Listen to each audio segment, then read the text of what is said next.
Hello friends, कैसे हैं आप सब। आई होप आप सब बहुत अच्छे होंगे। मैं श्रुति विजय गुप्ता मोस्ट वेलकम करती हूँ आपका आपके अपने चैनल हेलो स्टडीज़ में।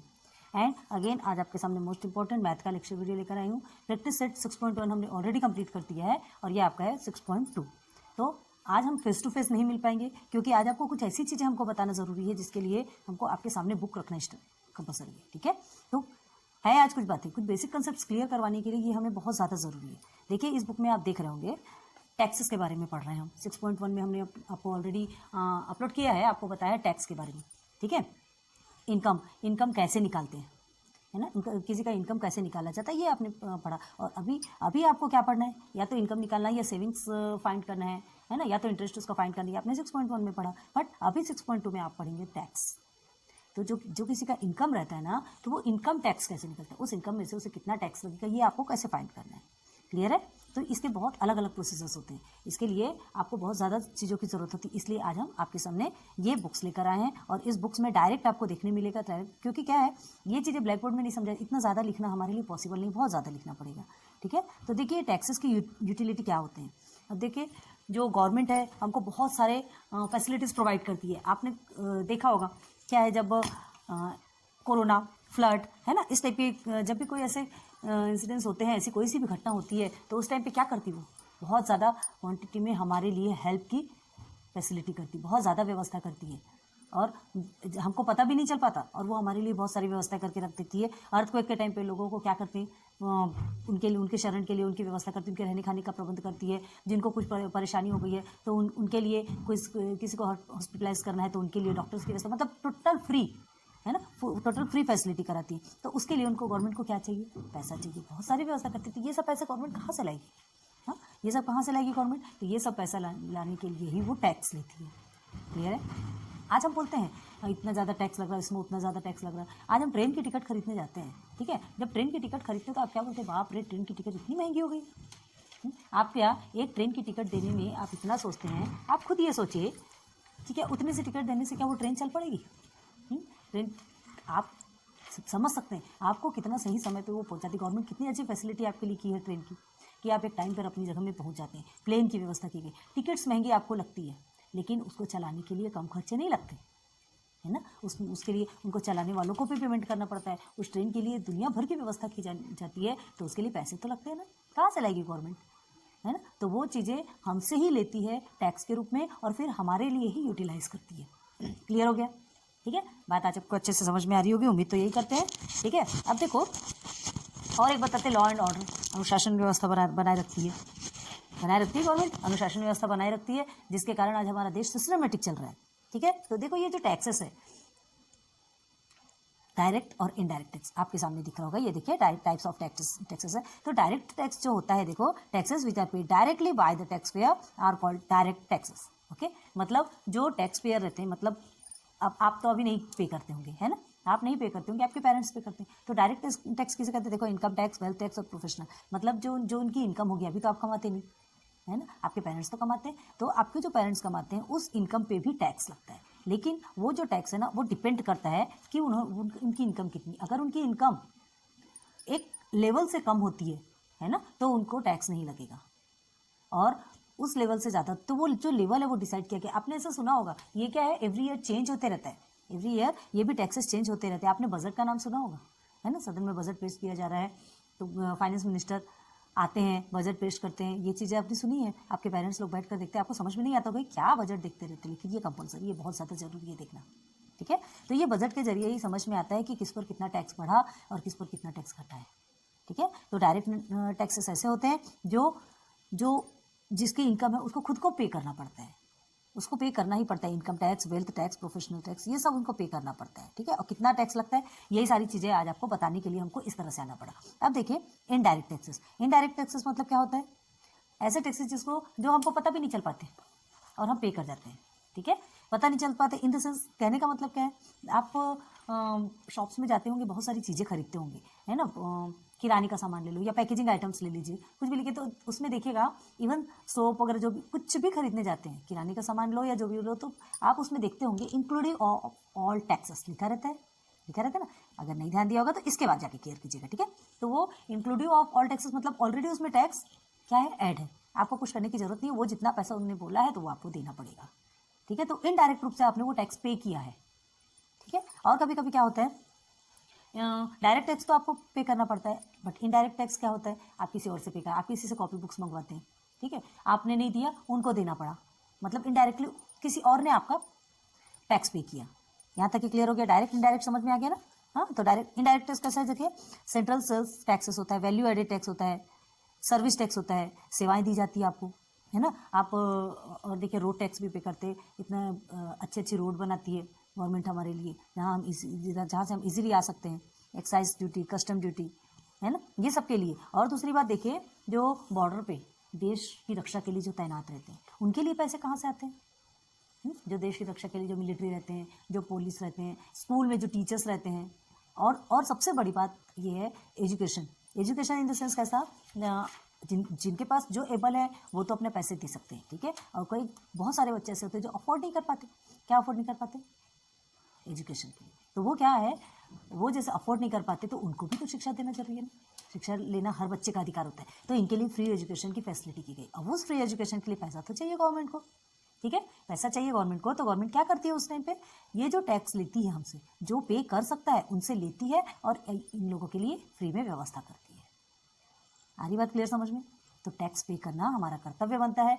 बहुत से लोग ऐसे होते हैं जो टैक्स पे नहीं करते, करना चाहिए, है ना। टैक्स पे करने से हमारा ही देश आगे बढ़ेगा, हम ही आगे बढ़ेंगे। बस हम रोना रोते रहते हैं कि हमारा देश आगे नहीं बढ़ रहा है, हमारा देश प्रगति नहीं कर रहा है, सिर्फ डेवलपिंग कंट्री बना है, डेवलप्ड कंट्री क्यों नहीं बनता, अमेरिका के जैसे क्यों नहीं बनता। जब हम ईमानदारी दिखाएंगे उसके बाद ही तो हमारा देश आगे बढ़ेगा, ठीक है।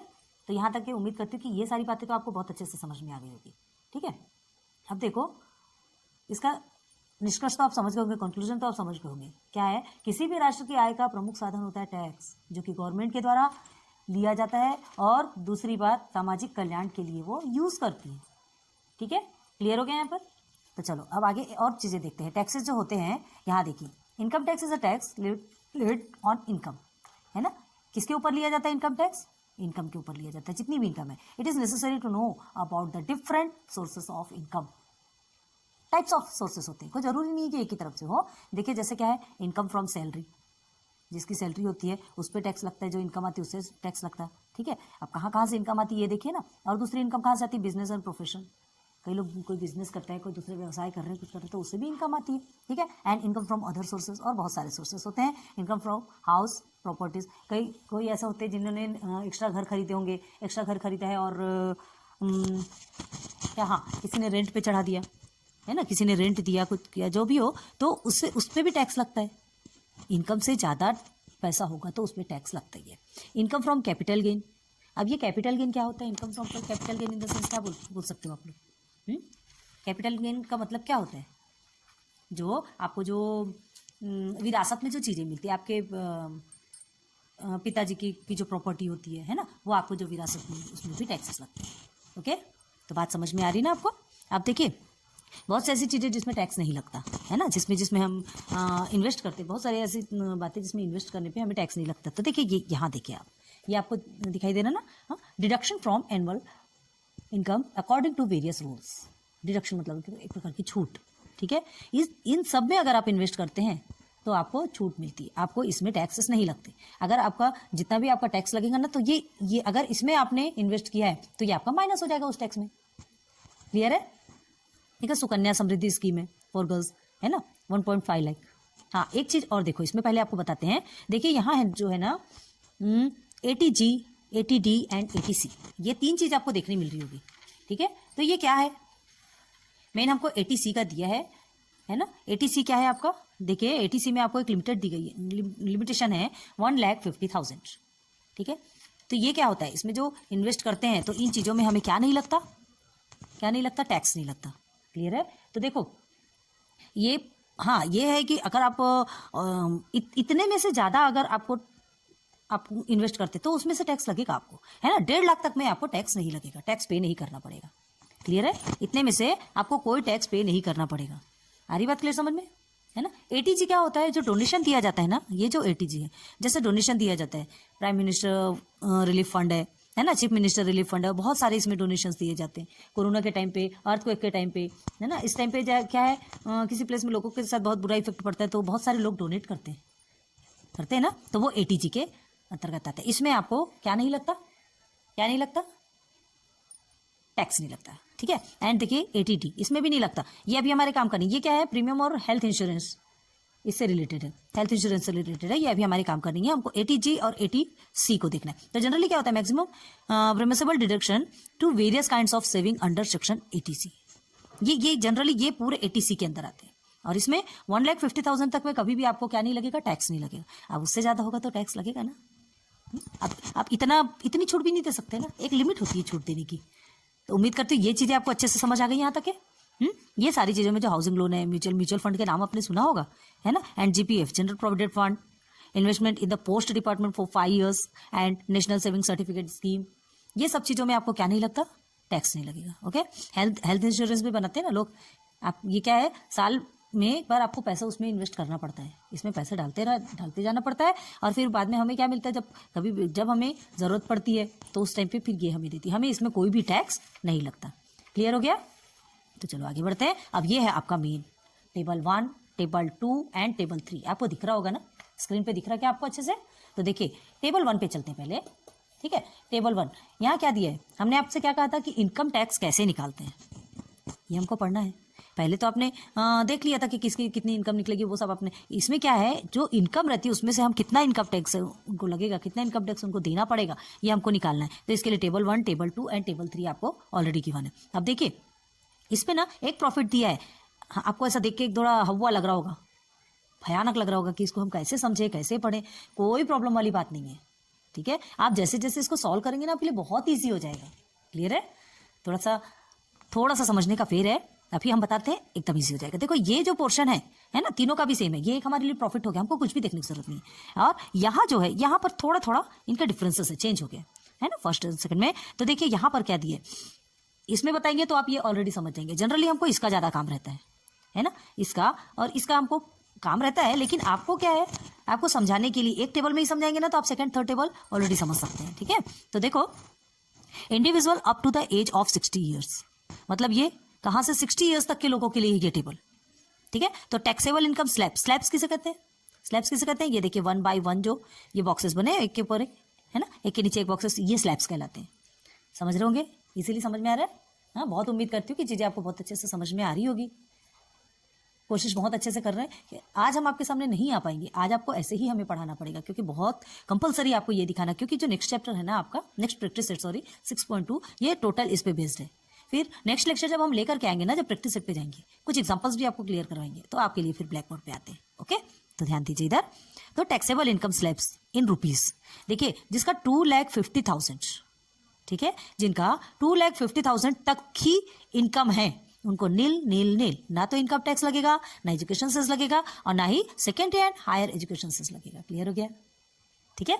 अब इससे ज्यादा, इससे अगर 1 रुपए भी ज्यादा, देखो 1 रुपए ज्यादा है यहाँ पे, है ना, इससे 1 रुपए ज्यादा है और 5 लाख तक है, तो उनको कितना टैक्स लगेगा, income tax 5%, education cess 2% of income tax. मतलब ये जो इनकम टैक्स निकलेगा ना, ये जो इनकम टैक्स निकलेगा, इसका 2% आपको और काउंट करना पड़ेगा, और सेकेंडरी एंड हायर एजुकेशन से 1% ऑफ इनकम टैक्स, ये दोनों भी इनकम टैक्स के ऊपर से निकलता है।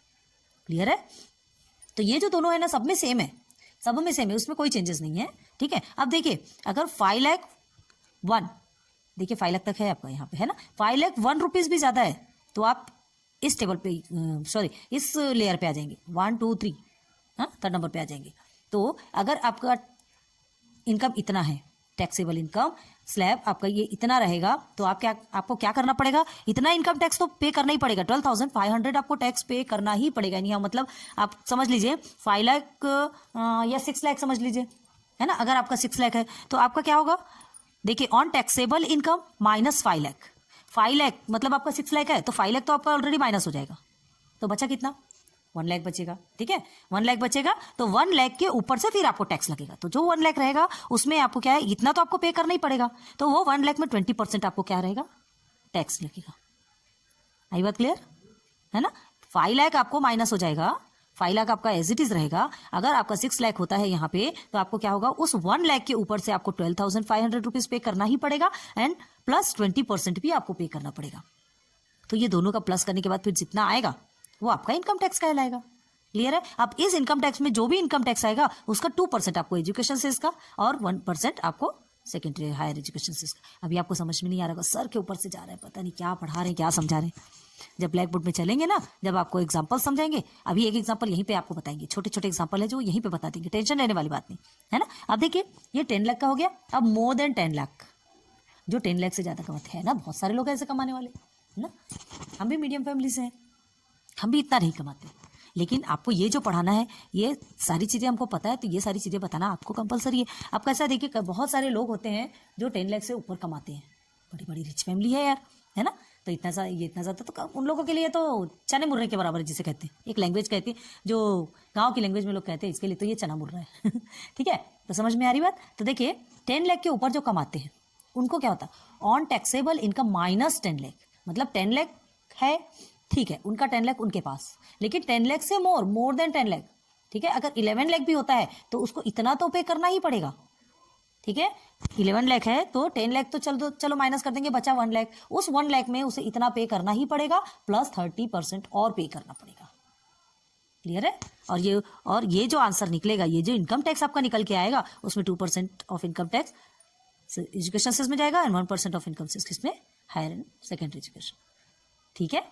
तो ये टेबल से आप ये टेबल भी समझ गए होंगे, टेबल नंबर 2। अब ये क्या है, ये सिर्फ 60 ईयर्स तक के लोगों के लिए है, और ये 60 to 80 ईयर्स, इसमें सिर्फ थोड़ा थोड़ा चेंज हुआ है, बाकी कुछ भी नहीं है।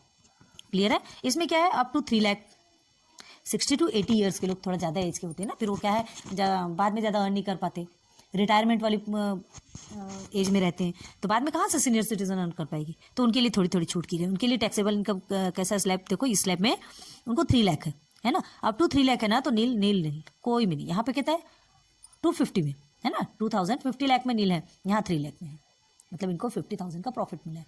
क्लियर है? लेकिन अगर इससे 1 रुपये भी ज़्यादा है और इससे 5 लाख तक है, इसके बीच में है, तो उनको 5% क्या करना पड़ेगा, जैसे यहाँ 5% है, जैसे यहाँ पे 5% उनको पे करना पड़ा, वैसे ही 5% उनको पे करना है, लेकिन किसमें, on taxable income. Taxable income minus 3 lakh, ये जो 3 लाख है वो माइनस हो जाएगा। टैक्सेबल इनकम कैसे निकलेगा, इसके बीच में जो नंबर्स रहेंगे, जैसे 3 लाख से ज़्यादा है, अगर उसका 3 लाख से ज़्यादा है, अगर समझ लीजिए उसका 4 लाख है, ठीक है, तो 3 लाख से कितना ज़्यादा हुआ, 1 लाख ज़्यादा हुआ। अब 1 लाख ज़्यादा हुआ तो उस 1 लाख पे उसको क्या करना पड़ेगा, उस 1 लाख पे 5% उसको इनकम टैक्स पे करना पड़ेगा। क्लियर हो गया? बाकी चीज़ें सेम है, ज़्यादा बताने की जरूरत नहीं है। अब आगे वैसे ही सेम, वैसे ही ये भी है ना। अब यहाँ 5 लाख टू 10 लाख है, मतलब 5 लाख तो ऑलरेडी उसका माइनस हो जाएगा, 5 to 10 के बीच में जितना भी होगा, है ना, 5 लाख से माइनस हो जाएगा, और जितना एक्स्ट्रा है उसमें कितना, 10,000 उसको पे करना तो पड़ेगा ही, और 20% उसको एक्स्ट्रा पे करना पड़ेगा। क्लियर हो गया? और ये more than 10 lakh, more than 10 lakh, तो मोर देन 10 लाख वाले को कितना है, 10 लाख से अगर ज़्यादा है तो उसे इतना पे करना है, और प्लस 30% पे करना है, बाकी 2% इसमें, 1% इसमें, सब सेम है। और ये जो नीचे जो दिया है ना, ये जो सरचार्ज दिया है ना, ये सब में सेम दिया है। ये क्या है पता है क्या, ये जो 10 लाख से भी बहुत ज़्यादा कमाते हैं, जो करोड़ों में कमाते हैं, जो लाखों करोड़ों में कमाते हैं, ठीक है, 50 लाख, 1 करोड़ या उससे भी ज़्यादा कमाते हैं, तो ये कौन है पता है, जैसे ये हीरो हीरोइंस वगैरह रहते हैं, बहुत ज़्यादा कमाते हैं, है ना, तो उनको क्या है, ये सब तो उनको पे करना ही है, ये सब उनको पे करना ही है, प्लस उनको 10% ऑफ इनकम टैक्स लगेगा, ये सबके साथ में 10% ऑफ इनकम टैक्स भी लगेगा।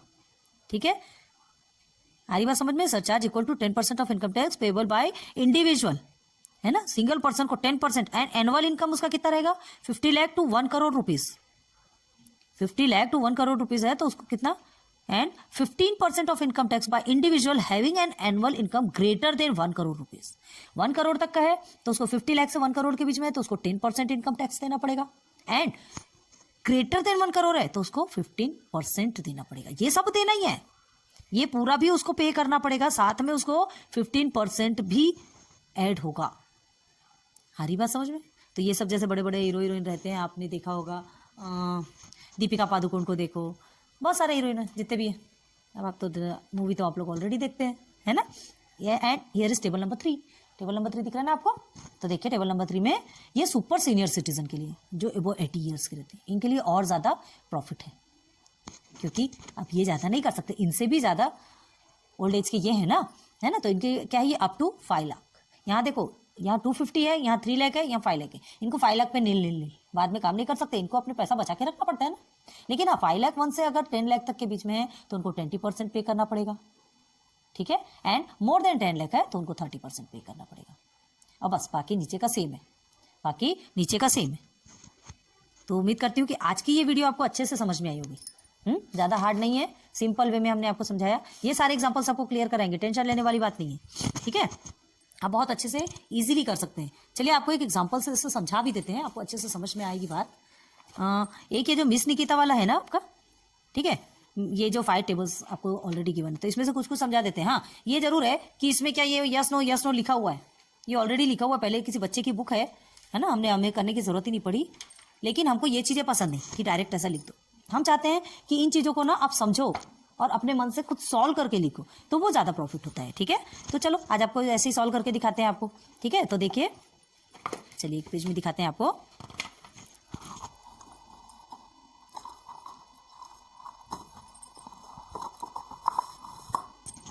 समझ आ रहा है क्या आपको? चलो देखिए, आपके टेक्स्ट बुक में क्या दिया है, मिस निकिता, आपने भी टेक्स्ट बुक ओपन किया ना, ठीक है।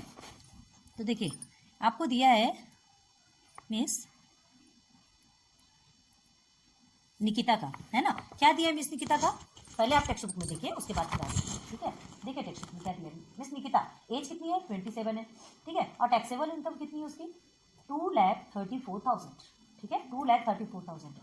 तो इसमें क्या दिया है, will have to pay income tax और नॉट, बस आपको यही फाइंड करना है कि वो इनकम टैक्स पे कर सकती है या नहीं, ठीक है। तो 27 है, मतलब ये टेबल 1 में आएगा।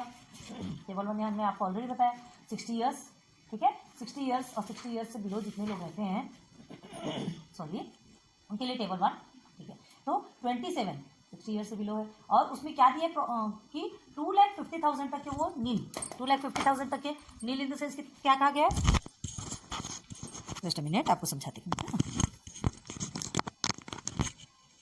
2,50,000 तक आपको नील कहा गया है। तो देखो नील, ये देखिए ये 2,50,000 दिख रहा है आपको, तो ये देखिए इसे नील, उसे कोई भी टैक्स नहीं देना है, कोई भी टैक्स नहीं देना है, मतलब यहाँ पर क्या आएगा, डायरेक्ट नो आएगा। ये तो लिखा है, चलो ठीक है, कोई प्रॉब्लम नहीं, लेकिन कैसे नहीं आएगा तो ये पूरा आपको बताना पड़ेगा, ठीक है। तो कैसे बताएंगे, देखो जैसे ये देखिए, फर्स्ट का हम करते हैं, ये मिस निकिता है, ठीक है। तो सबसे पहले हम क्या देखेंगे, उसकी एज क्या है उसकी, 27, ठीक है। अब देखेंगे ये किस में आता है, तो ये आता है टेबल 1, क्लियर है, समझ में आ रहा है, ये टेबल 1 में आता है। अब देखना है टैक्सेबल इनकम उसकी कितनी, ये फर्स्ट आपने एज देखा, सेकंड आपको टैक्सेबल इनकम देखना है, टैक्सेबल इनकम क्या बताई गई है उसकी, टैक्सेबल इनकम क्या बताई है, 2,34,000, ठीक है, ये उसकी टैक्सेबल इनकम बताई गई है। तो अब आप खुद देखिए 2,34,000 दी गई है, और वहां पर क्या दिया है, अप टू 2,50,000। तो पहले हमको लिखना पड़ेगा एक्सेप्शन, ठीक है। तो ये थर्ड में आता है। ये 3 चीज आपके लिए बहुत कंपलसरी है, ये 3 चीज आपको समझना बहुत ज्यादा जरूरी, ठीक है। तो एक्सेप्शन में क्या दिया है, कितनी तक की छूट मिली है उसको, ₹2,50,000 तक की छूट मिली हुई है, ठीक है। तो अब क्या लिखेंगे यहाँ पर, ईयर देख के तो समझ में आ रहा है कि उसे कुछ भी पे नहीं करना है, लेकिन हमें सिस्टमेटिक तरीके से लिखना है, ₹2,34,000 इज लेस देन ₹2,50,000, क्लियर है। तो आप क्या लिखेंगे, therefore Miss Nikita will not have to pay income tax, हो गया, this is your final answer. आ रही बात क्लियर समझ में, एक और समझाते हैं, ओके कोई बात नहीं। चलिए सेकंड मिस्टर कुलकर्णी है, चलिए तो क्या है, मिस्टर कुलकर्णी ने कितना, क्या उनकी एज है, 36 है, ठीक है। तो मिस्टर कुलकर्णी की 36 है, लिखते हैं मिस्टर कुलकर्णी, ठीक है। इनका भी पहले एज देखना है, फिर टैक्सेबल इनकम देखना है, फिर एक्सेप्शन देखना है, ठीक है। तो एज क्या है उनकी, 36 ईयर्स, ईयर्स नहीं लिखा हमने, 36 ईयर्स, ओके। देन सेकेंड आपको क्या करना है, देन टैक्सेबल इनकम देखना है, taxable income, what's the taxable income of mister Kulkarni, 3,27,000, okay. rupees. And exemption what is?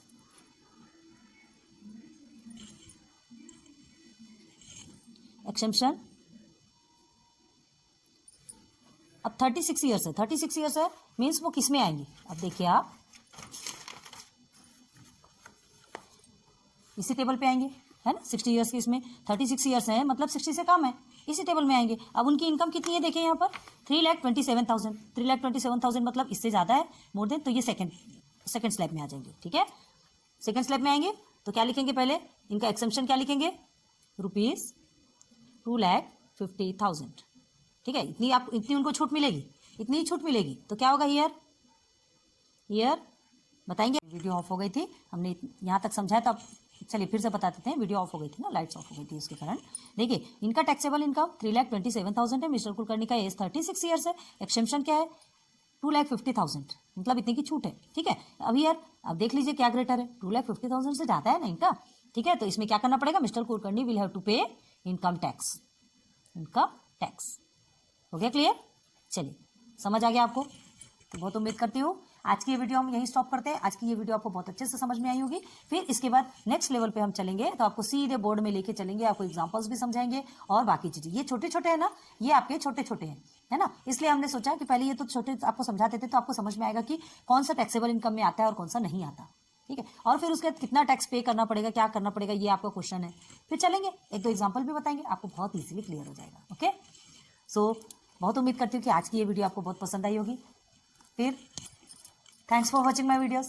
अभी इसके अलावा तो और कुछ बोल नहीं सकते, और ये बोलना हमारे लिए बहुत ज़रूरी है क्योंकि आप लोगों के ज़रिए ही हम इतना मोटिवेट होते हैं।